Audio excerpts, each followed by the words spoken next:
Good evening, church. I'm here to read the Bible, and as you can see on that big screen behind me, it's going to be 1 Peter chapter 4, verses 8 to 10. Okay, so, and this is the NLT version, by the way. Most important of all, continue to show deep love for each other, for love covers a multitude of sins. Cheerfully share your home with those who need a meal or a place to stay. God has given each of you a gift from his great variety of spiritual gifts. Use them well to serve one another.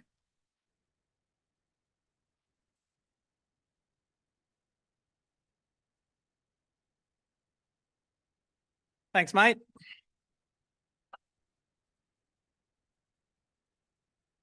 Friendship is an awesome gift from God. It's awesome. Who said this? I hope you don't mind. I put down in words how wonderful life is now you're in the world.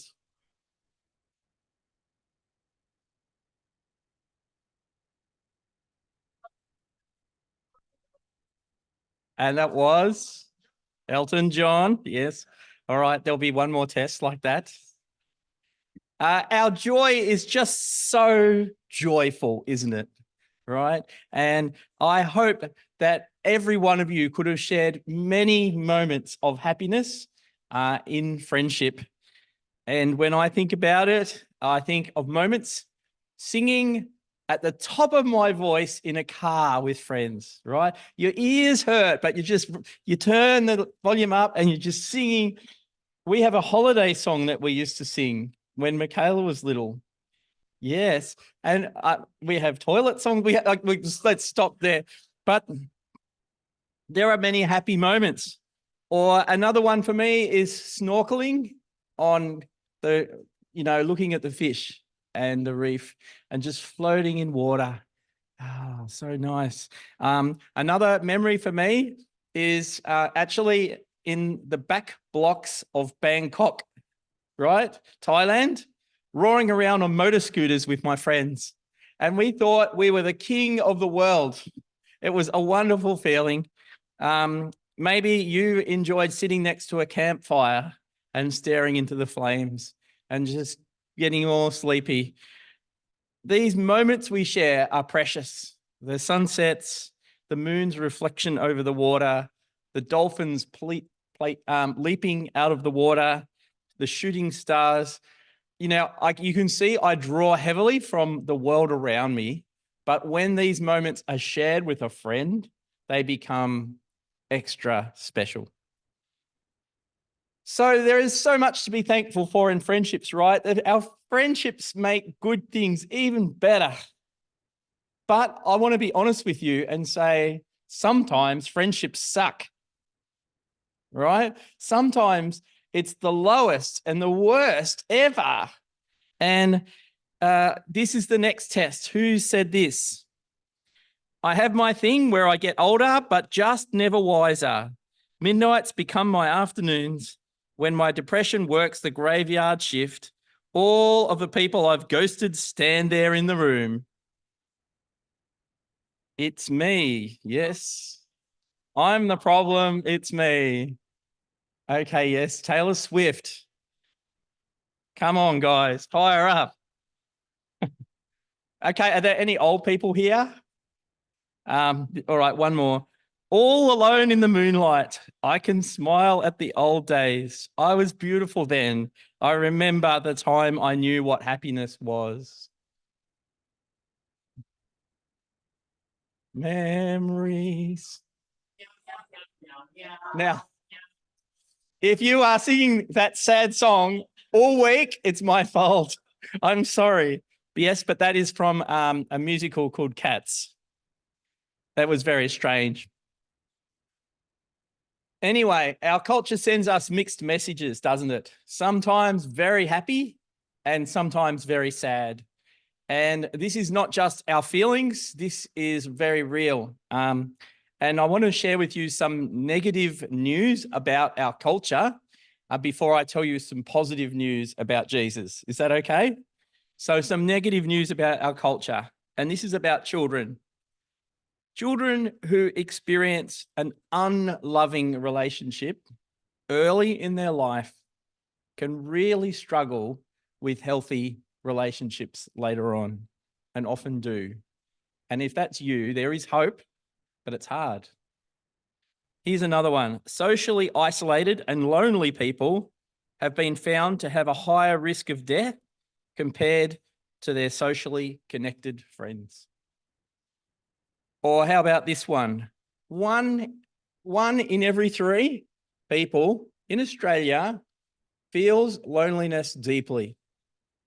1 in every 3. So if we look around the room, not too hard, just a little bit, there are some very brave people here who feel this loneliness thing very deeply, and they put on a brave face and they come along to church.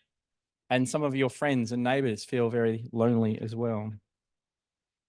Or one more sad statistic, and then we'll get on to the positives. Did you know that between 8 and 9 people in Australia die every day by suicide? 3/4 of those are men. And every person that takes their life gives grief to more than 100 other people.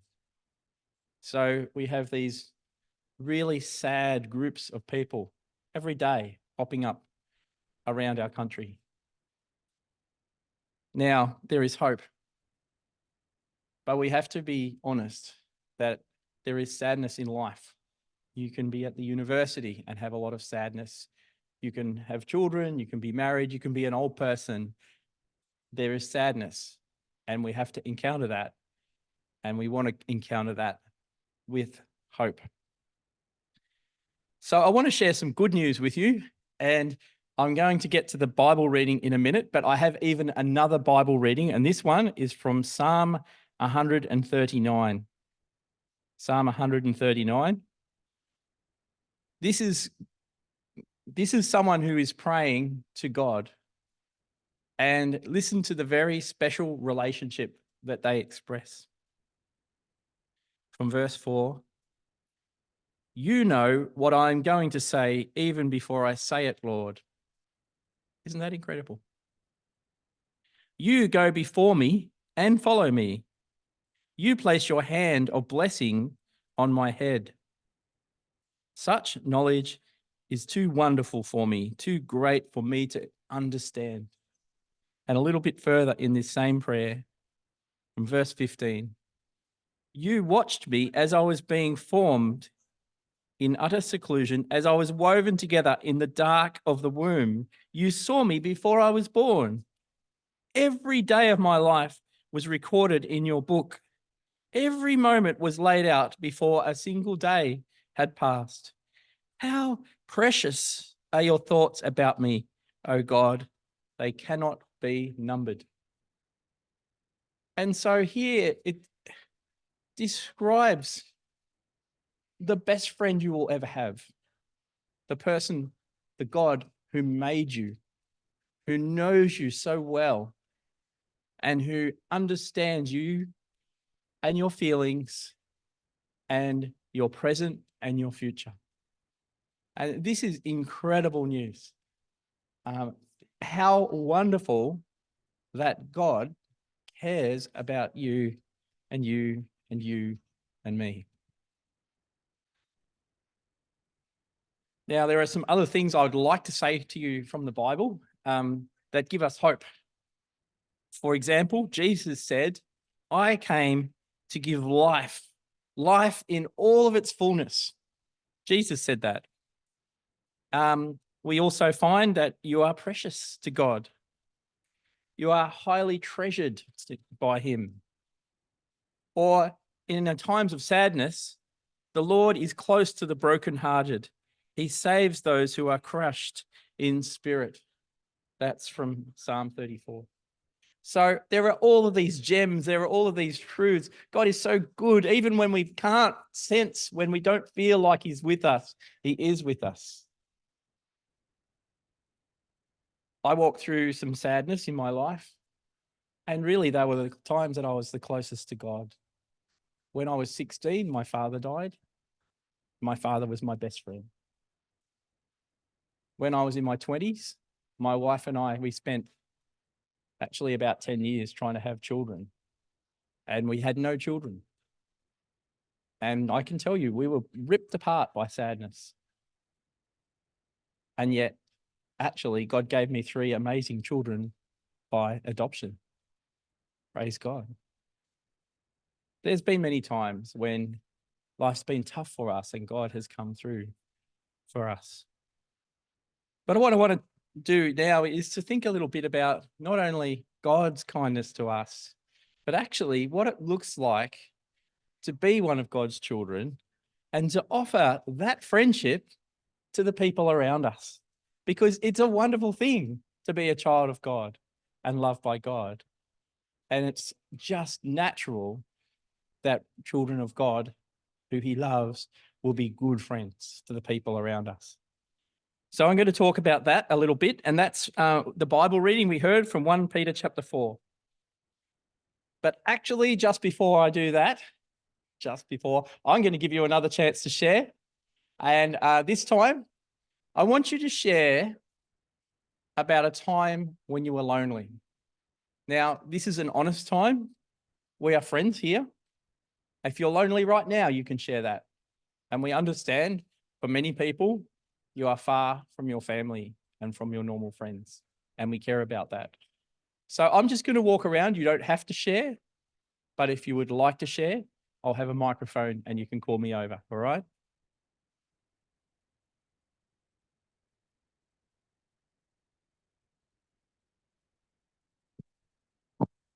So a time when you were lonely.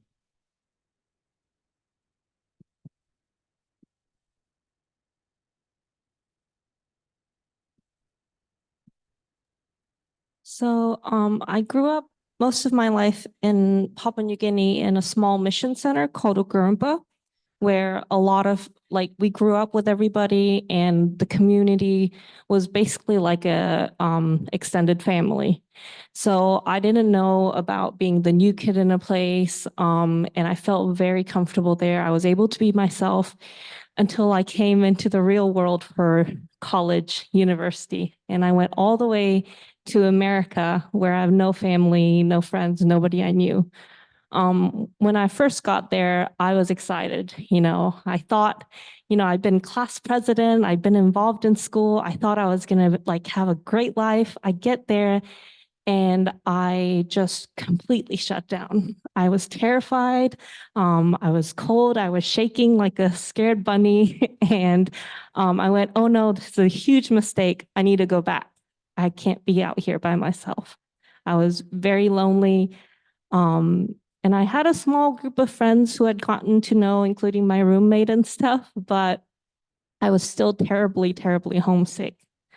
And actually, the person who kind of gave me hope is my now husband, Anthony. He had been in our friend group, and he knew my birthday was approaching, and he knew I'd been suffering from loneliness and homesickness. So he started to put together a picture album for me of all my friends from my previous life and my family, but also the friends I had there in America at that moment who was like family, who was willing to be like family to me. So he spent weeks and months putting this together, and he gave it to me on my birthday, telling me, hey, I know you're lonely, I know you're homesick, but we here love you and we want to be your family. So don't feel so alone. And so that was a really nice way.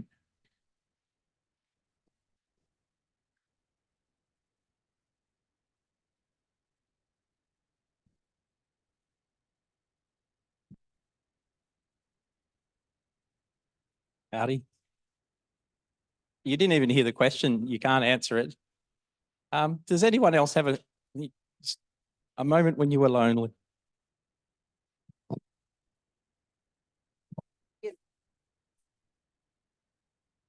Thank you. As an international student studying in Australia, it's quite hard. It's also a lonely journey as a PhD student. And having my daughter with me is really good. But sometimes you kind of miss the environment you're in. Like sometimes I get out of the house and I go look on the road. Everyone's in their own houses, Back home in Papua New Guinea, everyone's on the street. In the night and daytime, you just walk and have a chat with everybody, share food and all that. So sometimes I do miss that. And the other thing is that, like, when you're studying as a PhD student, it's different from masters. You have classmates and all that. It's just you alone trying to figure out all the research questions you have. You have your supervisors there. It's a very lonely journey. No one tells you doing a PhD is easy, but when you get through the journey, you find out. And being a single parent and looking after Valerie and doing a PhD, it's quite, it's a lot, it's lonely, but I'm grateful that I have Victory Church, a family that I've gained in there, and KIC as well. So it's good to come to church and have people to chat with, even Bible studies, catching up with Brenda, helping Vimba out in Sunday school and other things. Yes, so I'm grateful. Brave. Now she was brave, I'll be brave. You give me strength, my sister. I guess because my dear husband passed away probably 6 months ago now. And although his health wasn't good for quite a while before that, it brings on a loneliness because I've lost my soulmate, and he was my soulmate for nearly 50 years. And that is a loneliness thing. And so I try not to dwell on the sadness, because that doesn't help make me feel better. So I try to look outward and be conscious that there are many people who are lonely. And like you were saying, how can I be a friend to someone else? And also Jesus, really recognizing like that Jesus is my closest friend. He knows everything about me. Even before I think something, he knows. It's wonderful to feel that you are known that well. And that is comforting. And not only am I known that well, but I am loved. That is great. And it brings peace. We are pretty spoiled with the people in our church, aren't we? Yeah. Thank you for sharing and opening your hearts up to us. Is anyone else desperate to share? I will let you share. Anyone else? Yeah, good on you, Paula. It's okay. I trust you with the microphone. Some people here might not know that I moved to another country for almost 9 years, living in Indonesia, and we were the only Australians in our village. We had very small children, and it was really lonely. I didn't have anyone around me who spoke the same language as me. I had to, every time I stepped out the door, I had to think, right, do not speak English, speak Indonesian, that kind of thing. It was really hard. Finally, in about the 3rd year, God brought me an Indonesian girl who spoke English and Indonesian, and she became my friend, and it was my first Indonesian friend, and I finally felt like I had one, and I was praising Jesus to you now. Yes, I still know her. She's beautiful, but she lives in Indonesia, so I don't get to see her. Yeah.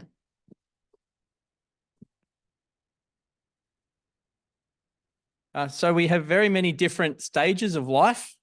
We have loneliness that ended up in a beautiful romance and marriage.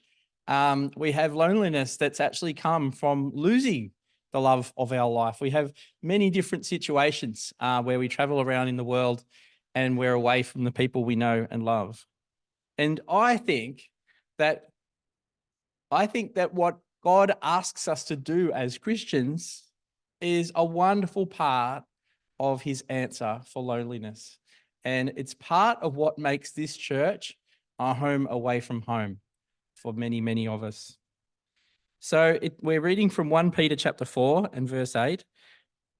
Continue to show deep love for each other.